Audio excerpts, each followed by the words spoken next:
দেখতে দেখতে দুর্গাপুজো কিন্তু চলেই এলো, তাই আমরা বেরিয়ে পড়েছি আজকে আমার ছোট্ট বাবানের জন্য কিছু শপিং করতে। আর ও যা দুষ্টু, এই 2-2.5 ঘন্টা জাস্ট আমাদেরকে নাজেহাল করে ছেড়েছে।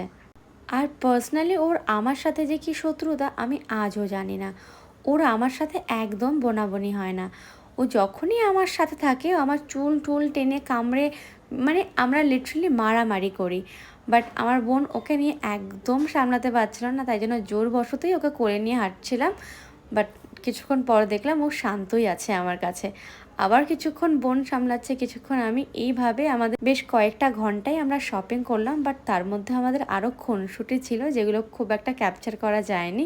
জাস্ট হ্যাপি মুমেন্টসগুলোই আমি ক্যাপচার করতে পেরেছিলাম। সো আজকে আমরা অনেক কিছু শপিং করেছি আর প্রচুর মজা করেছি একসাথে। আর লিটারেলি আমার ছোট্ট বাবানের সাথে আজকে পার্সোনালি এতটা সময় কাটিয়ে আমি তো ভীষণ হ্যাপি। অ্যান্ড ও আজকে ভীষণ এনজয় করছিল, বাট ও বাড়ি চলে গেলে লিটারেলি ভীষণ ওকে মিস করবো। সো আমাদের শপিং এখানে শেষ হলো। ভিডিওটা ভালো লাগলে লাইক কমেন্ট শেয়ার করে দেবে।